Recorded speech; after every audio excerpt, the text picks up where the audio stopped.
This is the 4-3-3, one of the most widely used tactical systems in modern football. The deepest player in the midfield trio of this system is the defensive midfielder, often known as the number 6, which is the typical shirt number for the player in this position. Of course, the player fulfilling the number 6 role can operate in any other tactical system, not just the 4-3-3. Since this role is almost universal in current systems, we will delve into a tactical explanation of the most fundamental aspects of this type of player's role. Great examples of players in this role include Rodri, Busquets, Jorginho, Casemiro, among others. But what can this player do during the team's build-up play? What does he do when the team is in the attacking third? And how does he help the team defensively? That's what we'll explore in this video. Of course, we will speak in general terms here, and each player in this position may perform certain aspects differently. However, the most common tasks of players in this position will be covered here. The number 6's first offensive role is to help break the opponent's initial press and move the ball forward with quality. To do this, he can usually occupy two areas, depending on the team's organization, either in front of the opponent's first defensive line or behind it. His technical demands will vary depending on the area he occupies. The area he occupies can also vary depending on the opponent's positioning. There are many ways the opponent could press our team during the build-up, but here we will focus on a widely used formation, the 4-1-3-2. So first, let's imagine a situation where we manage to create a back three, while the opponent maintains this structure. Teams generally use a back three in 3 different ways. The first is with our number 6 dropping between the center backs. Here, the number 6's role is essentially to be the thinker of this back three, shifting the opponent's first defensive line until the team finds space to penetrate the opponent's defensive block. From this position, if space and favorable opportunities arise, he can make long passes aimed at the more advanced players. Another way to form a back three is by using one of the fullbacks as the third player in the build-up alongside the 2 center backs. In this case, the number 6 plays behind the opponent's first defensive line, requiring different skills. This means he needs to operate within the defensive block, a zone with more pressure, which often comes from behind him. Here, the number 6 will need greater agility, quicker ball control, and most importantly, the ability to map the spaces behind him. Lastly, the third way is by using the goalkeeper as an option between the 2 center backs, with the number 6 also playing behind the opponent's first defensive line.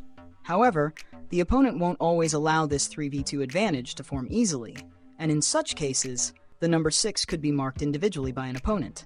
When an opponent uses man-to-man marking, one alternative for the team is to play long balls. Again, the number 6 can drop between the center backs and be the player most suited to making those long passes to the advanced players, or if he's playing behind the first line, he can fight for second balls in midfield to regain possession in a more advanced area. When the team chooses not to play long balls, the number 6 can participate in rotations to break the man marking, occasionally taking up a wider position in the flanks or moving forward. In a more advanced position on the field, when the team pushes the opponent back, the number 6 defensive midfielder usually has a dual role. The first is to provide deeper support to help maintain possession and direct the ball circulation in search of space within the opponent's defense. Often, it's the number 6 who finds a pass between the opponent's lines, allowing the team to create a more incisive play. The second major role is defensive balance, helping with transitions when the team loses possession. Depending on where the ball is lost and the team's tactical instructions, he may be the player to apply the first pressure, attempting to recover the ball immediately, or he may provide coverage for the players applying that first pressure. He could also play a crucial role in tracking back to defend against a counterattack. Another key point is that during a cross, for example, he may be positioned at the edge of the box, ready to collect a clearance.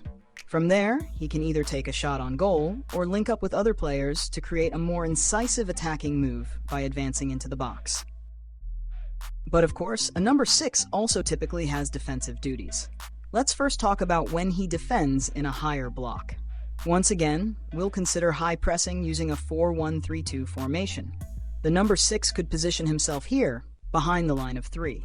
It's not uncommon for the number 6 to be at a numerical disadvantage, marking 2 players in this area, but with the ability to press one of those 2 depending on which side the ball is played. In this specific case, for example, If the goalkeeper plays the ball directly to one of these opponents, the number 6 would have time to press the receiving player by moving during the ball's trajectory. This requires him to have explosiveness and the ability to change direction in order to press when necessary. It's not a rule, but typically the number 6 serves as a covering option for the players applying more active pressure up front. However, this doesn't mean he can't apply more active pressure himself when the opponent tries to build play with 2 defensive midfielders behind the first line of pressing, for instance. In a lower block, his role may vary depending on the team's defensive shape. In a team that defends with a 4-4-2 and 2 lines of 4, for example, he would pair with the other midfielder to protect the central area and might have the role of blocking passes into the space between the lines. In a 4-1-4-1 defensive setup, he's typically the player responsible for protecting the space between the lines, preventing, for example, a center-back from having to leave the defensive line to cover that space. When an opponent attacks down the flank and attempts a cross, the number 6 can also act as an extra defender inside the box, helping prevent shots on goal. Throughout the video, you've seen some concepts and references to other content on this channel that dive deeper into these ideas. Reference videos are now on the screen. Just choose one and click to watch. Take care, and see you next time. Thanks.